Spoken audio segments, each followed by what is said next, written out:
Hello, this is old Mr. Kent of Mrkent'S.com, and we're going to title this My Plan A and Plan B and Plan C were God's Plan A the whole time. A friend of mine wanted to know about my career in radio, and of course that career was a life-changing thing, and I thought I might as well explain how it all came about and how I was blessed by it. So I'll get started. Back when I was in high school, my dad worked for United Airlines in the radio shop, maintaining radios for the airplanes. He did that for over 40 years. And he always had a little workbench in the basement where he'd be tinkering with electronic things. And so this one time when I was in high school, he was downstairs working on something, and I happened to be down there, and I asked him what he was doing. And he started out telling me how it worked, and he was explaining. It was like this one guy said, he's making a watch out of it. But anyway, he said something like, well, the current comes through here, and that's a capacitor, and that stops it, and then the coil takes over, and that changes the impedance, and that causes the resistance to improve, and the amperage changes, and the voltage changes, and things like that. Well, at that point in time, that's not exactly what he said, but that's what it sounded like to me. And so I decided I'll never, ever, ever, ever be interested in electronics like my dad. So as time went by, I graduated from high school, I went to college, and I always considered myself to be a non-technical kind of guy. And so that was, that's just how I felt about myself. And so I went to college and became a shop teacher, and graduated and worked on my master's degree as the years went by and so forth. And so when I found a teaching job in Pasco, Washington, teaching mechanical drawing and metal shop. And that was, it's like a dream job for me. And so as I was getting into teaching and really having enjoyable time of it, after the end of my second year of teaching, they told me that the following year I was going to teach electronics because their electronics teacher had quit. Well, if I wanted to keep my job, I had to do something about it. And so I was working on my master's degree at the time, so I had to go to summer school for about 4 years. And so I went to summer school, and I went to the industrial arts department. And there were a couple of instructors there that knew me really well, and there was this one who was he was the electronics teacher. And I asked him, I says, this is what they want me to do, and I don't know anything about electronics. And he was a kind man, and he said, go over to the bookstore and buy, and he told me the title of the book. It was put out by the Navy, actually, and it was Basic Electricity. And he said, you start reading through it, because we had about 2 or 3 days before school was going to begin. He said, you start reading through it, and at the end of every chapter, answer all the questions, and at the end, and every test that's in the book, take the test. And he said, he knew me pretty well, and he said, by the time school starts, you'll be ready. And I thought, oh, I hope so. So I went over and I bought the book, and I still have it. I'm going to give it to my oldest son because he likes electronic stuff. And so I bought the book and I started reading it. And I found out my dad was just probably not the world's best teacher, because I started learning about things he had spoken of, and I found out that it's not rocket science. It is based upon mathematics a lot, and so you have to do a lot of math calculations. But back then, I had a slide rule, and so the slide rule worked really well to multiply and divide. And so I found out that I really liked electronics. So that summer, I took a course called Tubes and Transistors, because transistors were just coming out then, and I got an A out of it. And so I went back and started teaching school and taught my electronics class, and I loved it. It was so much fun. I enjoyed it. And I had learned about things that I never knew about, and I thought, I want to learn more about transistors. And so I signed up at the local community college to take a course in transistors. It was their like 101 beginning transistor course. And I wanted to learn more, but as it turned out, the course was pretty much the same thing I had learned in summer school. And not only that, but the instructor was, I don't know what his problem was, but anyway, he didn't, he'd make mistakes. He'd be working on the board and he'd make a mistake, and I'd raise my hand and I'd say, that's not quite right, or whatever. I'd correct him and he'd say, okay. And then that happened several times during the quarter. And at the end of the quarter, I got an A on all of my assignments. I got an A on all of my tests, but I got a B for the course. And I thought, he doesn't like me to criticize him. Well, they had 3 quarters of transistors, so I took the second quarter. And that time I sat through and I didn't open my mouth. And he made his mistakes and crashed and burned and couldn't figure out why he was making why things didn't work out. And I just sat there and watched him. And I got an A on all my assignments, and I got an A on all my tests, and I got an A for the quarter. And I thought, this is ridiculous. So that was my last course in transistors that I took. But I wanted to get into electronics somehow. And, some people like to build amplifiers and things like that. But I wanted to do something. And my dad had been an amateur radio operator, but he let his license expire. And I thought maybe I should get into ham radio. Now, so that was what I decided to do, and the only thing is I had no idea how to go about it. I can't remember if I had electronics books. They didn't have the things they have nowadays. And as a matter of fact, it was against the law to have a book that had the answers to the questions. So you had to read a book that gave you the information and learn electronics. And I don't remember what book I used, but I found a book. And then you also had to learn Morse code. And I didn't know that they have courses at the local amateur radio club where you can take a course and they'll teach you the code quite rapidly.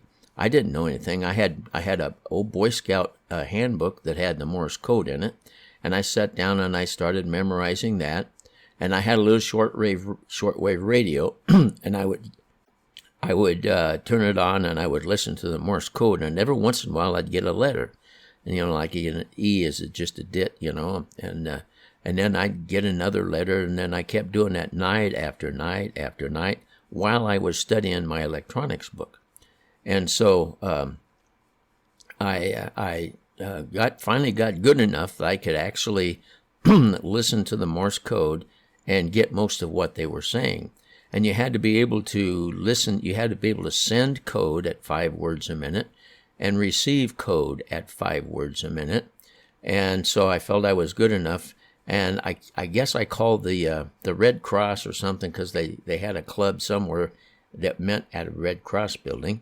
And so I got in touch with a man who'd been around in ham radio for a long time, and he was the local test administrator. And so I got a hold of him, and we set up a time when I would take.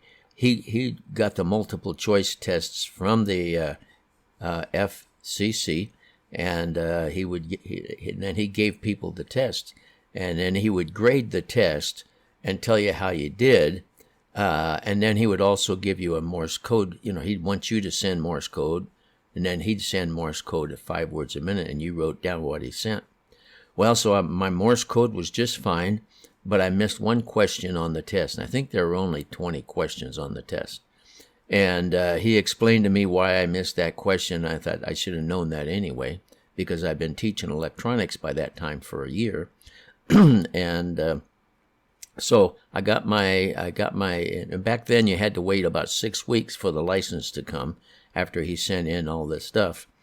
So I got my license, and my call sign at that point in time was WN7LRD. N stood for novice, because when you got your novice license, you could only send Morse code, send and receive Morse code, and at that point in time you had to use a radio that was crystal controlled, and that means that you couldn't change frequencies with a knob.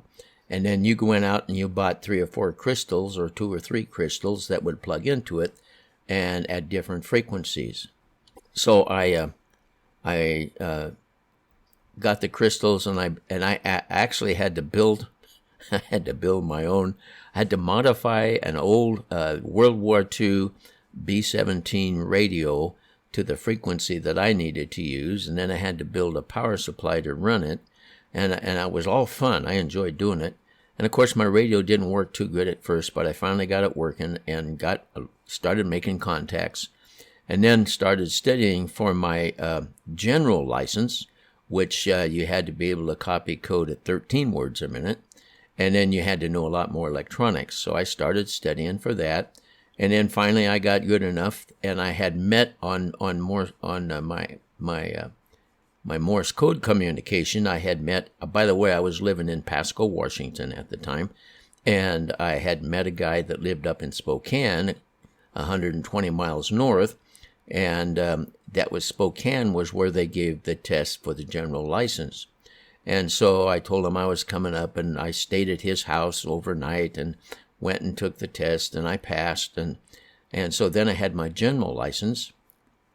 And then I found somebody had an old radio that would work, amateur radio transmitter receiver that needed some work on it, and so I got it cheap and figured out what was wrong with it, and then I became started talking voice on the radio. But I sure did like Morse code. I spent a lot of time on Morse code, and then they had what they called the Columbia Basin Net, which covered Washington, Idaho, Montana, Oregon, and sometimes down to California. So the whole Northwest was on that net, and I checked in and every night. And then finally they asked me if I wanted to be the net control. So I was net control on Wednesday nights for the Columbia Basin Net. And I just got really active. And when school, as I was teaching, I had some students who decided they wanted to get their amateur radio license. And so I helped them. And I had 2 students that right away got their license. And then we decided we'd start an amateur radio club at the school, and that was WA7ONV, I think it was. And by the way, when I got my general license, then they changed my call sign to WA7LRD, which I still have the license. So anyway, so we started the school club. And everything was going great, and I was having fun year after year. And so then one I don't know when it was, but it was somewhere near the end of the year. In one of those years, the principal, who was a super nice guy, asked me if I could study up and get the second class commercial license, so that they could have a non-commercial radio station at the school. That was his desire to do that. And I said, sure, boy, that would be fun. So all summer long, that summer, I wasn't going to summer school anymore. So I would get up at 8 o'clock in the morning. And by the way, I bought the study books for the first and second and third class license. But you just needed a second class license to have the station, and need a third class license for people to be able to talk on it. So that's back in the old days.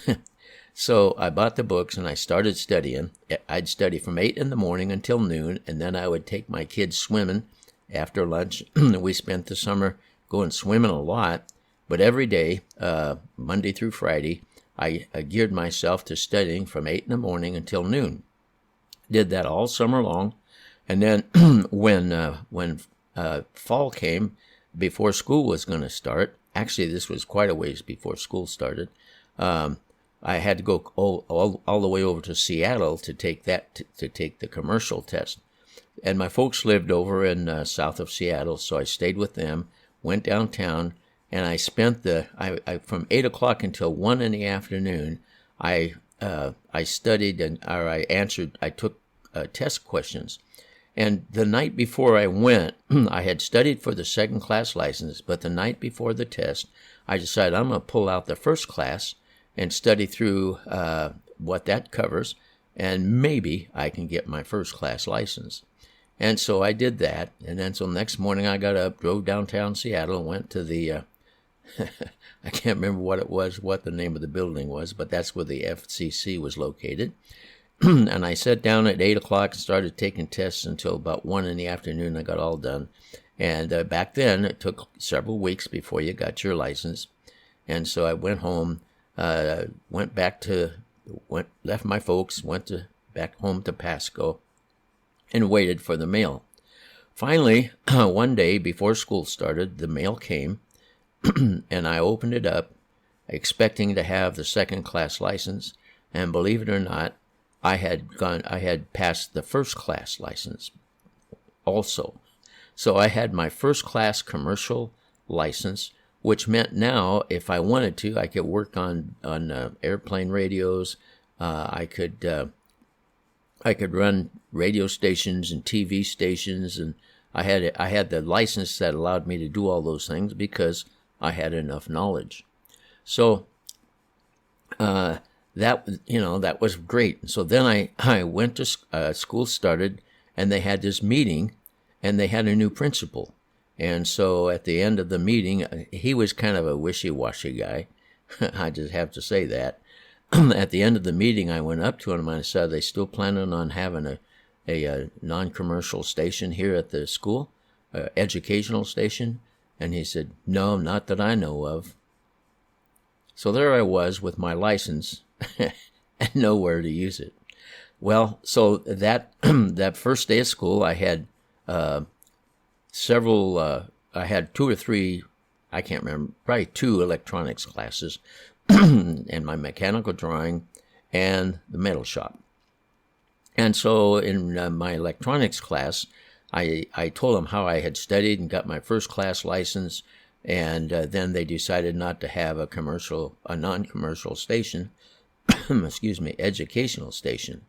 And so I had a student who came up at the end of one of those classes, a really nice kid, and he says, I sweep the floors down at KVEW television, and they're looking for a switcher. And I said, "What's a switcher?"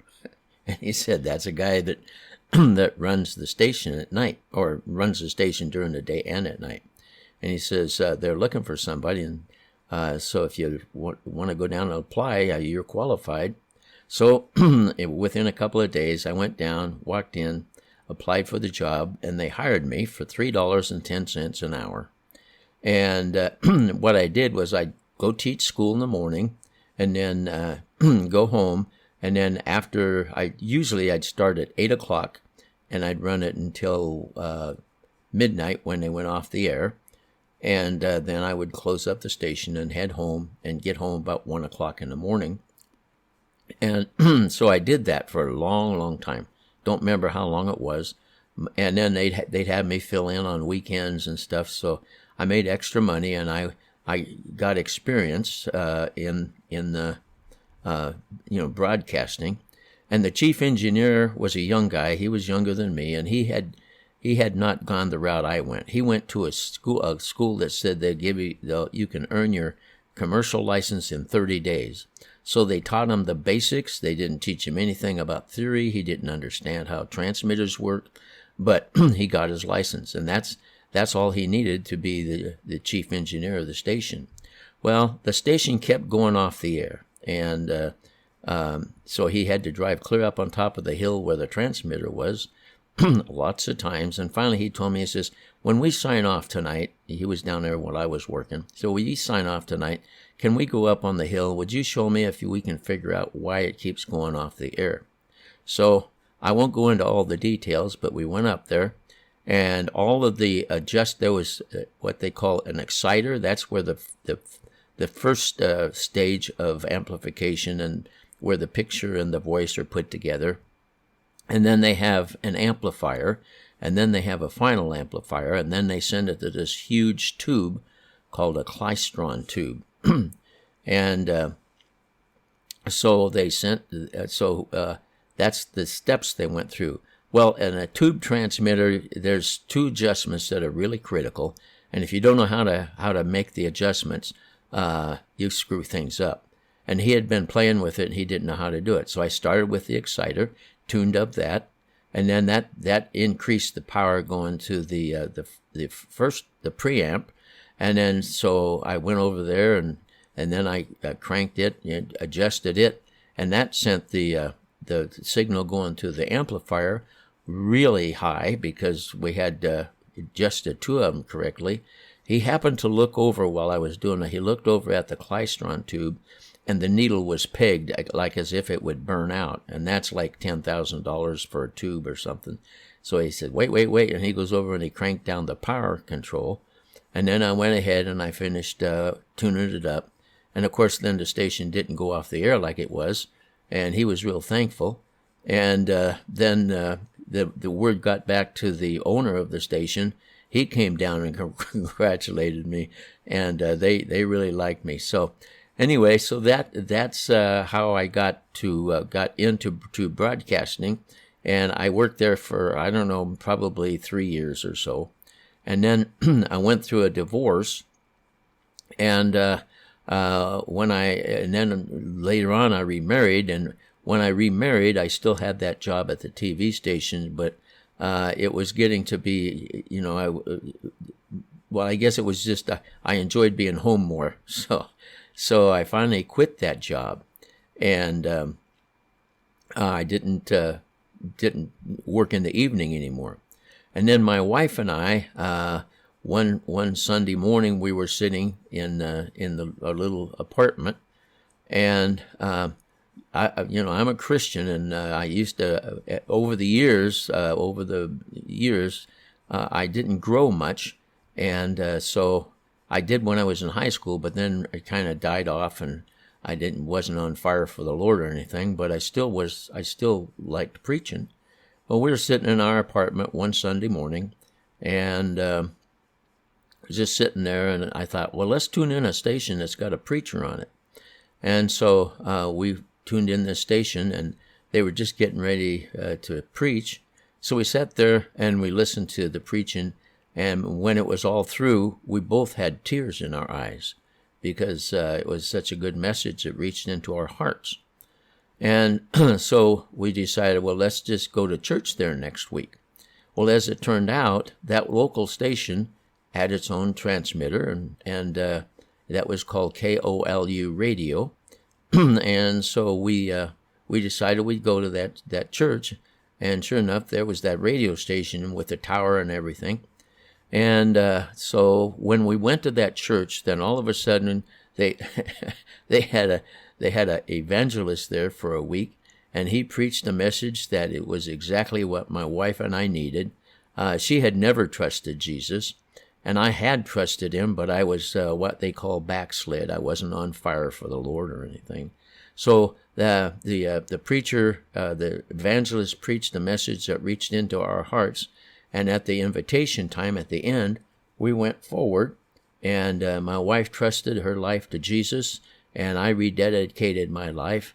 And so then, and like I said, they had a preacher there. Evangelist was there for a week, so we got to hear him preach every night, and got really involved in the church. And they found out that I had a license for radio, and so then, as it turned out, one of the things they had trouble with was getting people. What it was, the station had about 20 people that volunteered to run it at different times, different of the week and different times of the day. And the only problem is they had a hard time getting people to volunteer to come in at dinner time every day because everybody's home. And so I said, well, I'll take that one and just, I'll eat at a different time in the evening. And so I'd go to school, I'd come home from work, and then I would eat dinner and everything. I would eat early, and then I would go to the church. And during the dinner hours, was from 3 till 6 or something like that, I would run the radio. I did that for a long time. And then when school got out and I wasn't teaching anymore, I was sitting at home one summer day, and it was lunchtime. I was eating a sandwich and got a call from the church, and they said the FCC is inspecting the station and they are not happy. And so they said, would you come up and answer questions? And so I did. Well, the chief engineer that they had done a great job of putting things together to make a radio station work. But he kind of got tired of helping out. And so as time went by then, when the FCC showed up, they didn't like this and that and the other thing. And they actually got 9 violations that day. And the FCC guys were real kind to me, and they were friendly. And they said, we could shut you down, but you think you can fix all the stuff that we've pointed out? And I said, yeah, I'd be glad to, So, because before that, I knew there were things wrong, but I wasn't the chief engineer. So, so we signed all the paperwork and everything, and they left. And the pastor called me into his office, and he said, would you like to be the chief engineer from now on? Because we couldn't contact the other guy. And I said, oh, well, I don't want to take his job. And he said, no, we need you to do this. And so I said, yeah, I'd be glad to. So I became the chief engineer for KOLU Radio. And then it wasn't long. I can't remember. So the next year we had, I went and taught school again. And then near the end of that year, the pastor asked me if I wouldn't like to just quit my teaching job and go to work full-time at the church as the chief engineer, plus do some preaching and have some fun with the kids and all. And I said, that would be great. So I quit my job at the school and went to work for the church. And I was their chief engineer for about 15 years and enjoyed every minute. It was the best job I ever had. I got to climb the tower. And it was just a fun job if you love electronics. And so that's the story of my career. And I did that, and then finally I got out of it and went to teaching at a career school and teaching computers and stuff. So that's my story of my career in electronics and broadcasting, and it was a plan that God had the whole time, because at the beginning I wanted to go, when I graduated from high school, I wanted to go to Bible school and become a preacher. My parents wouldn't support me on that. So as time went by, I got to do my dream job and enjoyed every minute of it. So anyway, we're just about at a half an hour here. So I want to thank you for listening, and God bless you.